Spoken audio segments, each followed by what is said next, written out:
দিয়ে জ্বালানোর জন্য কেন বললা? কেন বললা? জবাব দাও।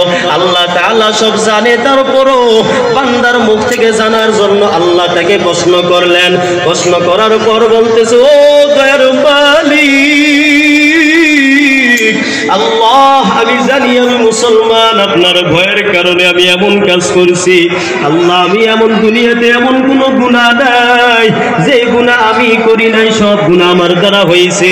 এক পর্যায়ে বুঝলাম আপনার জাহান্নামের আযাবে আমি থাকব, আপনার জাহান্নামের আযাবে আমি গ্রেফতার হয়ে যাব, আপনার আযাবে আমি গ্রেফতার হয়ে যাব। এই ভয়ের কারণে, আপনার ভয়ের কারণে আমি নিজেকে মনে করছি আগুন দিয়ে জ্বালায়া দিলে আমাকে আর কেউ পাবে না, এই কারণে আগুন দিয়ে জ্বালায়া দিছি। ও দয়ার মালিক, আপনার ভয়,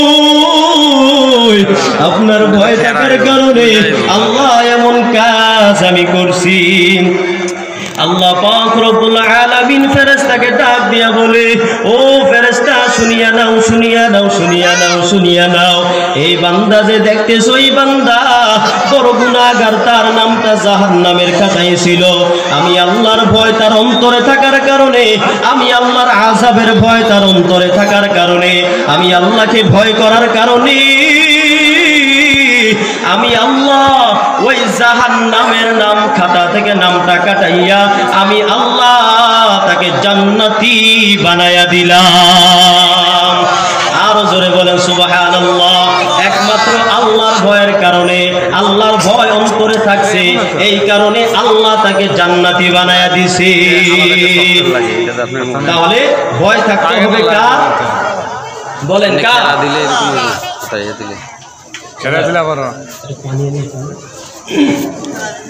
তাহলে ভয় থাকতে হবে আল্লাহ। আল্লাহর ভয় যদি অন্তরে থাকে তাহলে আল্লাহ জান্নাত আপনি পাবেন ইনশাআল্লাহ।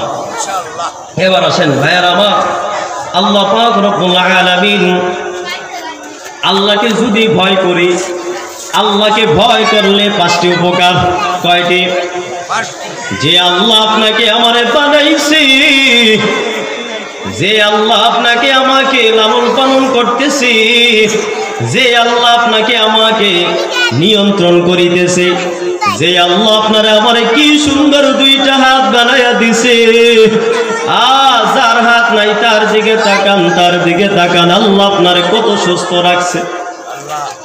আল্লাহ তাআলা আপনাকে এত সুন্দর করে বানাইছে, এত সুন্দর করে বানাইছে।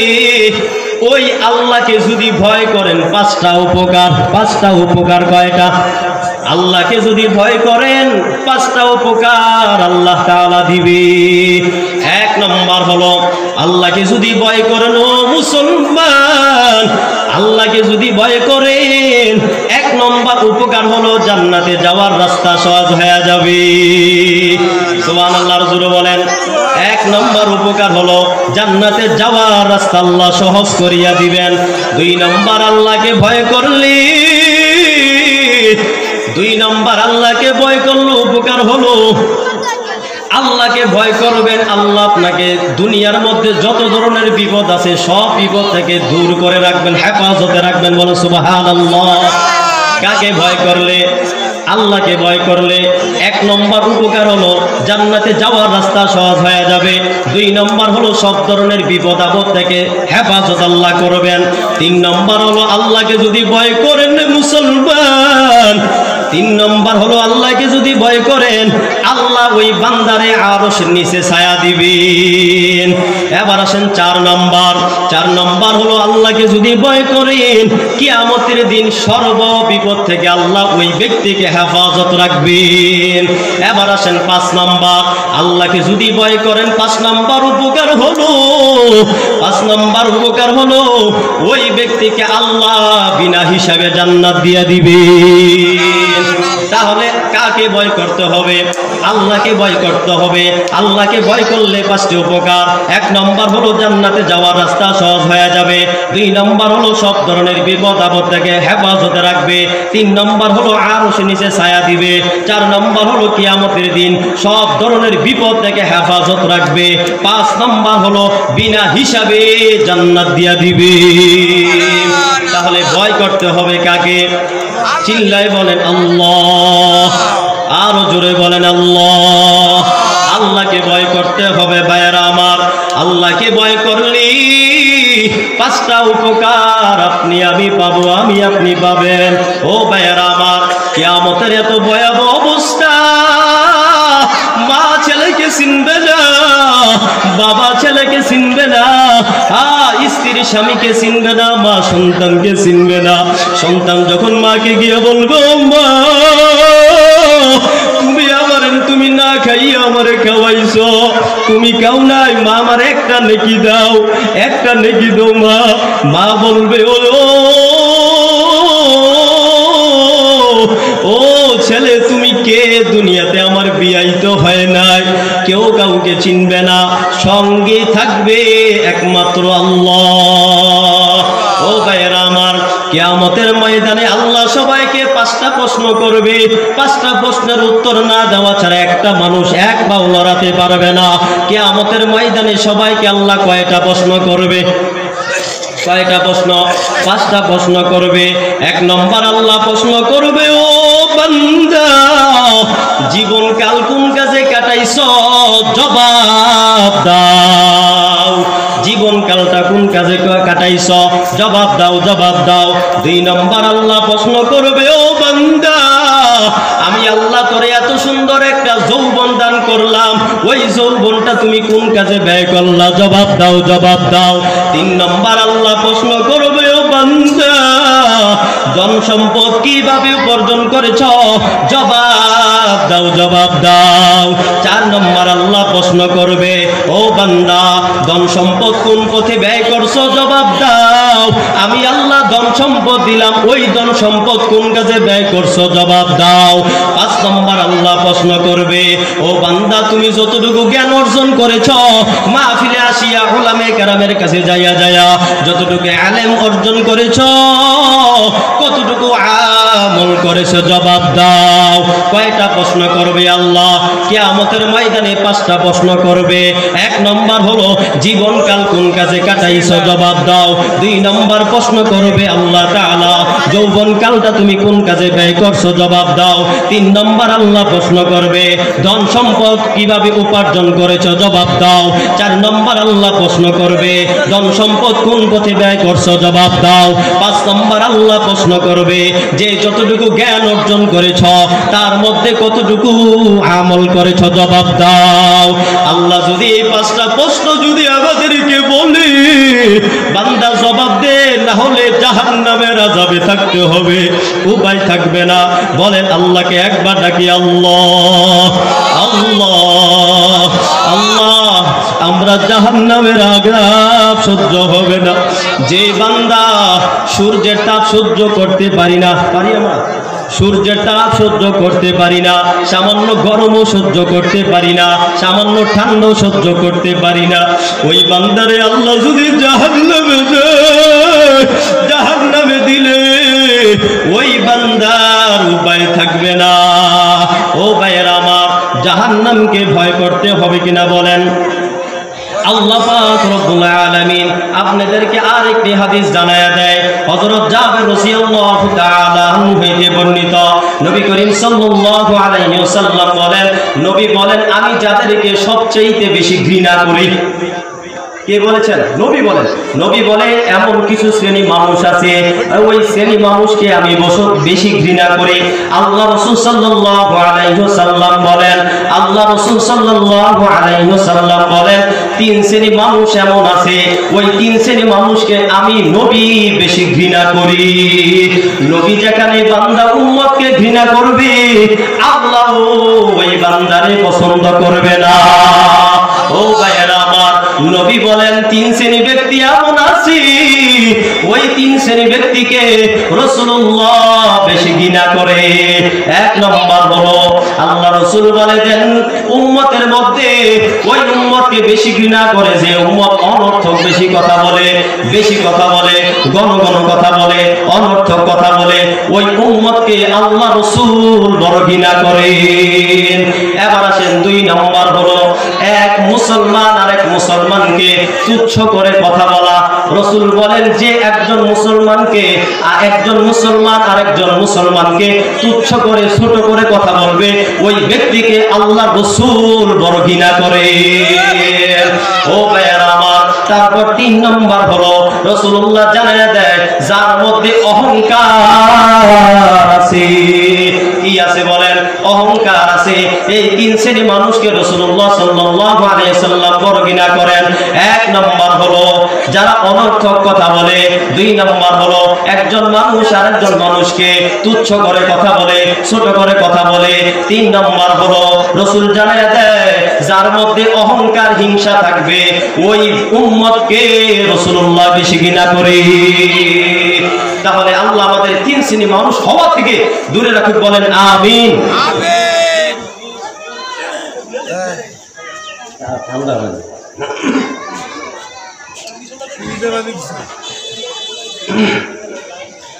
ভাইয়ারা আমার, কথাগুলো খেয়াল করিয়া শুনবেন।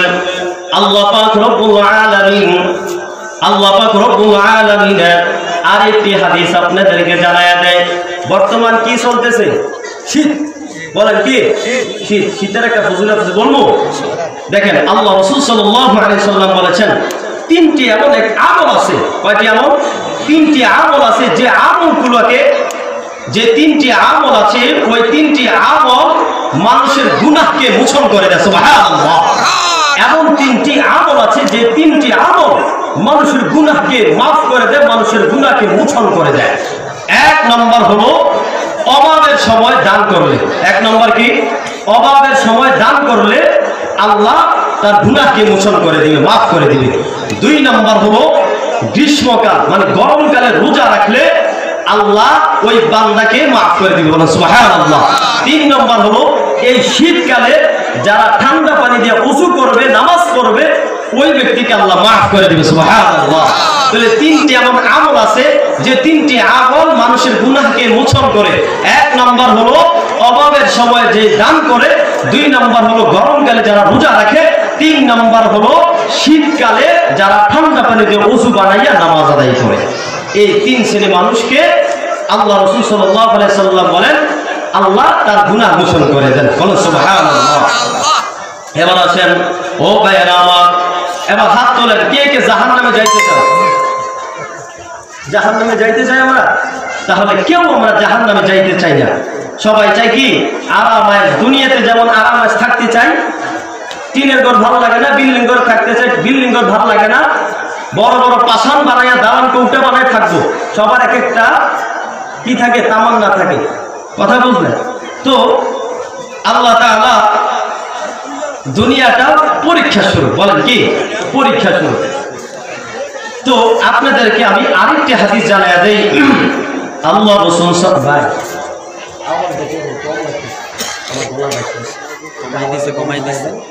কমাই দিছে ভিতরেরটা। মুরব্বীরা বলছিল একটু বাড়াই দাও। আমি কথা ভাই জুমা পড়াইছি তো আমার গলা তাই শোনা। আল্লাহ। তাহলে ভাইয়েরা আমার, আল্লাহ রাসূল সাল্লাল্লাহু আলাইহি সাল্লামের আরেকটি হাদিস বলি। রাসূলুল্লাহ সাল্লাল্লাহু আলাইহি ওয়াসাল্লাম পয়গম্বর নবী জানায়া দেয় 3টি জিনিস মানুষকে ধ্বংস করে দেয়। কয়টি জিনিস মানুষকে ধ্বংস করে দেয়? বলেন কয়টা? 3টা জিনিস এমন আছে যে 3টি জিনিস মানুষকে ধ্বংস করে দেয়। 1 নম্বর হলো লোভ, 2 নম্বর হলো হিংসা, 3 নম্বর হলো অহংকার। কয়টা জিনিস মানুষকে ধ্বংস করে দেয়? বলেন কয়টা জিনিস মানুষকে ধ্বংস করে দেয়? 3টি জিনিস মানুষকে ধ্বংস করে দেয়। 1 নম্বর হলো ভাইরা শুনিয়া নেন, মনোযোগ লাগাইয়া শুনেন। 3টা জিনিস মানুষকে ধ্বংস করে দেয়।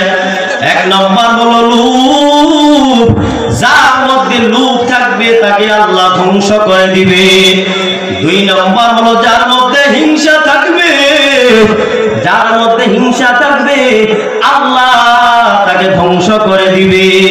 3 নম্বর হলো যার মধ্যে অহংকার থাকবে আল্লাহ তাকেও ধ্বংস করে দিবে।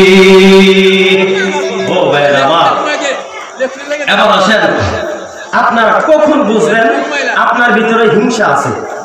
কখন বুঝবেন আপনার ভিতরে কি আছে? হিংসা আছে। আমার বানানো কথা নয়, পয়গম্বর রাসূলুল্লাহ সাল্লাল্লাহু আলাইহি সাল্লামের কথা। মামা এখন পানি দিচ্ছেন ঠান্ডা বলা পেয়েছে।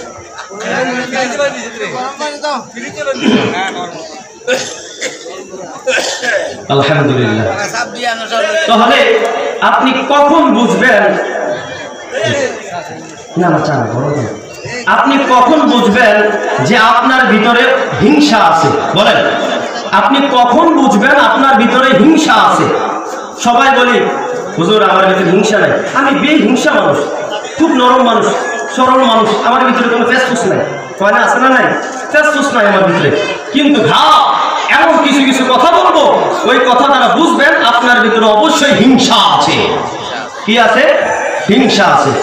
কখন বুঝবেন আপনার ভিতরে হিংসা আছে?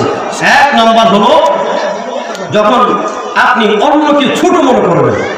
যখন অন্যকে ছোট মনে করবেন তখন আপনি বুঝবেন আপনার ভিতরে হিংসা আছে।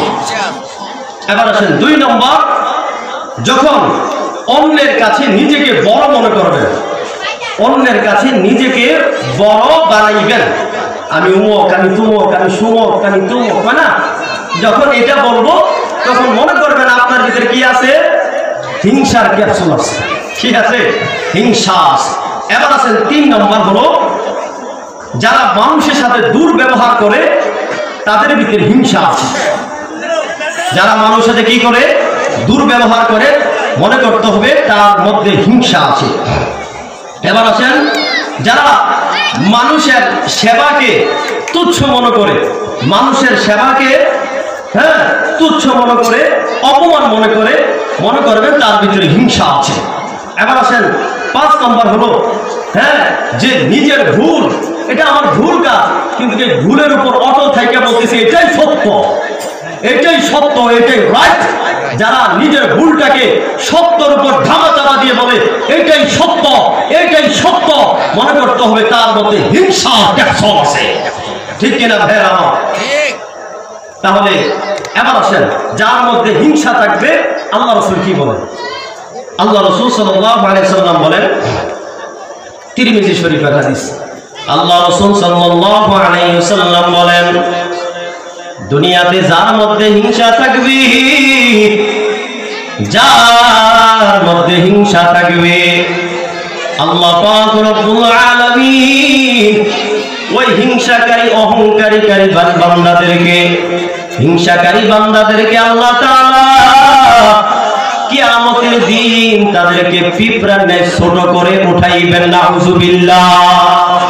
শুধু তাই নয়, শুধু তাই নয়, আল্লাহ রাসূল বলেন তাদেরকে পিঁপড়ার মতন ছোট বানাইয়া কিয়ামতের দিন উঠাইবেন। উঠানোর পর তাদেরকে টেনে টেনে টেনে টেনে ওই জাহান্নামের দিকে নিয়ে আসবেন। জাহান্নামের দিকে নেওয়ার পর ওই হিংসাকারী ব্যক্তিদেরকে আল্লাহ তাআলা, ওই হিংসাকারী ব্যক্তিদেরকে জাহান্নামীদের পুষ খাওয়ানো হবে, জাহান্নামীদের রক্ত খাওয়ানো হবে। বলেন নাউযুবিল্লাহ। আপনার আমার কথা না, যার মধ্যে হিংসা থাকবে তাদেরকে কিয়ামতের দিন পিঁপড়ার ন্যায় ছোট করে তুলবে, তারপর তাদেরকে টেনে টেনে জাহান্নামের দিকে নিবে, জাহান্নামের দিকে নিয়ে তাদেরকে জাহান্নামীদের রক্ত পুষ খাওয়ানো হবে। যদি ওই জাহান্নামে যদি না খেতে যায়, ফেরেশতার মাধ্যমে তাদের মুখ লোহা আংটা দিয়ে আগ করে তাদেরকে রক্ত পুষ খাওয়ানো হবে। নে খা, দুনিয়াতে তুই হিংসা করছ, দুনিয়াতে তুই হিংসা করছ, দুনিয়াতে অহংকারী করছ, তাকাব্বুরি করছ, নে জাহান্নামের আগুন খা, জাহান্নামের রক্ত খা, জাহান্নামের পুষ খা, জাহান্নামের তলদেশে যা। যারা হিংসা করে, আল্লাহ রাসূল সাল্লাল্লাহু আলাইহি সাল্লাম বলেছেন আমরা মাটির মানুষ, মাটির মতন চলতে বলেছেন, মাটির মতন চলতে বলেছেন। আল্লাহ রাসূল বলেন আমরা সকলে মাটির মানুষ, যারা ওই বান্দাটা দুনিয়া থেকে জান্নাতে সবার আগে যাইবে যে দুনিয়াতে মাটির মতো চলে। দুনিয়াতে কার মতো চলে?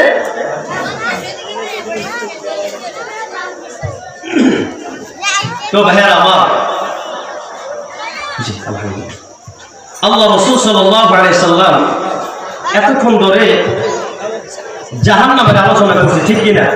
এখন জাহান্নাম থেকে মুক্তি পাওয়ার কিছু ক্যাপসুল দরকার আছে না নাই? মানুষের রোগ হলে ওষুধ খায় ভালো হওয়ার জন্য। এখন আমরা জাহান্নামের বিবরণ শুনলাম, এখন জাহান্নাম থেকে কিভাবে মুক্তি পাবো ওই ক্যাপসুল দরকার আছে না নাই? তাহলে শোনেন ভাইয়েরা আমার, এমন একটি দোয়া আছে, এমন একটি দোয়া আছে, ওই দোয়াটা যে বেশি বেশি বেশি পড়বে, এমন একটি দোয়া আছে সবাই পারে। বলবে আমি যখন দোয়াটা বলবো তখন বলবেন আরে এটা পারি, কিন্তু আমল করে না। দেখেন এমন একটি আমল আছে, দোয়া আছে, ওই দোয়াটা যদি মানুষ বেশি থেকে বেশি পড়ে আল্লাহ তাআলা তাকে দুনিয়াতে কল্যাণ দান করবে, আখিরাতে কল্যাণ দান করবে এবং জাহান্নামের আগুন থেকে হেফাজত রাখবেন। সুবহানাল্লাহ। ওই দোয়াটা হলো, বলেন আমার সাথে বলেন, রব্বানা আতিনা ফিদ দুনিয়া হাসানাতাও ওয়া ফিল আখিরাতি হাসানা ওয়া ফিল আখিরাতি হাসানাতাও ওয়া কিনা আযাবান নার। সবাই পারেন না? এই দোয়াটা পড়তে রাজি আছেন তো ইনশাআল্লাহ? এই দোয়াটা যে ব্যক্তি বেশি বেশি বেশি বেশি পড়বে আল্লাহ তাআলা তাকে দুনিয়াতে কল্যাণ দান করবে, আখিরাতে কল্যাণ দান করবে, জাহান্নামের আগুন থেকে মুক্তি দিবে। ওই দোয়াটা হলো রব্বানা আতিনা ফিদ দুনিয়া হাসানাতাও ওয়া ফিল আখিরাতি হাসানা ওয়া ফিল আখিরাতি হাসানাতাও ওয়া কিনা আযাবান নার। আল্লাহ আমাদের সকলকে এই দোয়াটা মানার তৌফিক দান করেন, বলেন আমিন। আমার এবার শুনেন, জাহান্নামের বয়ান শুনলেন। জাহান্নামের মধ্যে সর্বনিম্ন শাস্তি কি হবে জানেননি? সর্বনিম্ন শাস্তি হলো, খেয়াল করিয়া শোনেন, জাহান্নামের আগুন এত বড় কঠিন, জাহান্নামের মধ্যে সর্বনিম্ন শাস্তি হবে, জাহান্নামের মধ্যে আগুনের জুতা পরানো হবে। সর্বনিম্ন শাস্তি জাহান্নামের মধ্যে আগুনের জুতা পরানো হবে। শেষ নয়, জাহান্নামের মধ্যে আগুনের জুতা পরানোর পর ওই বান্দাকে যখন জাহান্নামের মধ্যে আগুনের জুতা পরানো হবে, সাথে সাথে তার মাথার যে মজকগুলা রয়েছে ওই মজকগুলা গলে গলে নাক দিয়া কান দিয়া বাইর হয়ে যাবে। জাহান্নামের মধ্যে সর্বনিম্ন শাস্তি হলো এইটা। জাহান্নামের মধ্যে তাকে আগুনের জুতা পরানো হবে। আগুনের জুতা পরানোর পর তাদের মাথায় যত মজক রয়েছে, মাথায় যত মজক রয়েছে সব মজকগুলা গলিয়া গলিয়া কান আর নাক দিয়া বাইর হয়ে যাবে। আল্লাহ আমাদের সবাইকে জাহান্নাম থেকে হেফাজত করেন, বলেন আমিন। এবার আসেন, সর্বশেষ আমার বয়ান করে শেষ করে দিচ্ছি। এমন একটি দোয়া আপনাদেরকে শিখিয়ে দেব, যে দোয়াটা যদি আপনি পড়েন তাহলে আল্লাহ আপনাকে জাহান্নাম থেকে মুক্তি দিবেন, বলেন সুবহানাল্লাহ। আল্লাহ পাক রব্বুল আলামিনের হাবিব হযরত মুসলিম তাবিঈ রাদিয়াল্লাহু তাআলা আনহুর কাছে গিয়ে বসলেন। বসার পর নবী হযরত মুসলিম তাবিঈ রাদিয়াল্লাহু তাআলা আনহুর কাছে চুপে চুপে গিয়া বলতেছে, ও মুসলিম তাবিঈ, আমি তোমাকে এমন একটি দোয়া শিখিয়ে দেব, যে দোয়াটা পড়লে তুমি জাহান্নাম থেকে মুক্তি পাবা। সুবহানাল্লাহ বলেন। শুধু তাই নয়, শুধু তাই নয়, ওই দোয়াটা যদি ফজরের সময় পড়ো, দিনে বেলা মারা গেলে তুমি জান্নাতি হয়ে যাবা। আর যদি মাগরিব নামাজের পর পড়ো, রাত্রে যদি মারা যাও তুমি জান্নাতি হয়ে যাবা। তখন মুসলিম তাবিঈ রাদিয়াল্লাহু তাআলা আনহু বলতেছেন, ও পয়গম্বর নবী, আমারে জানান, আমারে জানান, এমন কোন আমল করলে আল্লাহ আপনাকে আমাকে জাহান্নাম থেকে মুক্তি দিবে, নবী আমাকে তাড়াতাড়ি জানায়া দেন। নবী বলে, ও তাবিঈ, শুনে নাও, শুনে নাও, যে ব্যক্তি ফজর নামাজের পর পড়বে 7 বার আল্লাহুম্মা আজরিনি মিনান নার, আল্লাহুম্মা আজরিনি মিনান নার, যে ব্যক্তি ফজর নামাজের পর 7 বার পড়বে, ওই ব্যক্তি যদি দিনের বেলা মরিয়া যায় সে জান্নাতে চলে যাবে, বলেন সুবহানাল্লাহ। আর যদি কোন ব্যক্তি যদি মাগরিব নামাজের পর 7 বার বলে আল্লাহুম্মা আজরিনি মিনান নার, আল্লাহুম্মা আজরিনি মিনান নার, কেউ যদি মাগরিব নামাজের পর 7 করি। 7 বার পড়ার পর ওই ব্যক্তি যদি রাতে মরিয়া যায়, ওই মরতে দেরি তাকে জান্নাত দিতে দেরি হবে না। বলেন সুবহানাল্লাহ। সর্বশেষ এই আমলটা করতে রাজি আছেন তো ইনশাআল্লাহ? আল্লাহ আমাদের সবাইকে এই আমলটা করবার তৌফিক দান করেন। বলেন আমিন। আল্লাহ তাআলা এক জান্নাতের বাগান বাইতুল ফালা জামি মসজিদের উদ্যোগে কবরবাসীর আত্মার মাগফিরাতের কামনায় আপনার কি চান একটু মুনাজাত করি আমরা? চান ইনশাআল্লাহ? আল্লাহ আমাদের সকলকে যেন মাফ করে দেয়। বলেন আমিন। এবং আমার সামনে এবং পিছনে যত কবরস্থান আছে, যত আমার আত্মীয় স্বজন, আপনাদের আত্মীয় স্বজন যারা দুনিয়াতে ছেড়ে চলে গেছে, তাদের জন্য দোয়া করতে চাই তো ইনশাআল্লাহ। সকলে সূরা ফাতিহা একবার, সূরা ইখলাস 3 বার করি। আউযু বিল্লাহি মিনাশ শাইতানির রাজিম। বিসমিল্লাহির রাহমানির রাহিম। আলহামদুলিল্লাহি রাব্বিল আলামিন।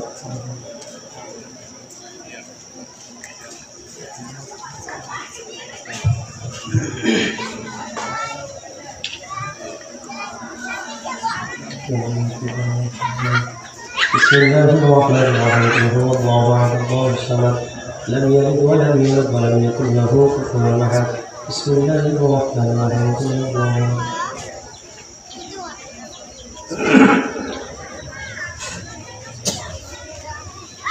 আপনাদেরকে একটা প্রশ্ন করি। আপনাদের সবার ছোট আমি যে আপনাদের উপরে বসে আলোচনা করলাম, বেয়াদবি নিছেন? বলেন বেয়াদবি নিছেন? আপনারা আমার সবার দাদার বয়সী, মামা, ভাই, কাকা, আমার সবাই এখানে। আমার বেয়াদবি নিয়ে না মাফ করে দিলেন। আমার জন্য খাস করে দোয়া করবেন। সবাই বলি আলহামদুলিল্লাহি রাব্বিল আলামিন। والصلاة والسلام على سيد الأنبياء والمرسلين وعلى آله وأصحابه أجمعين. ربنا آتنا في الدنيا حسنة وفي الآخرة حسنة وقنا عذاب النار.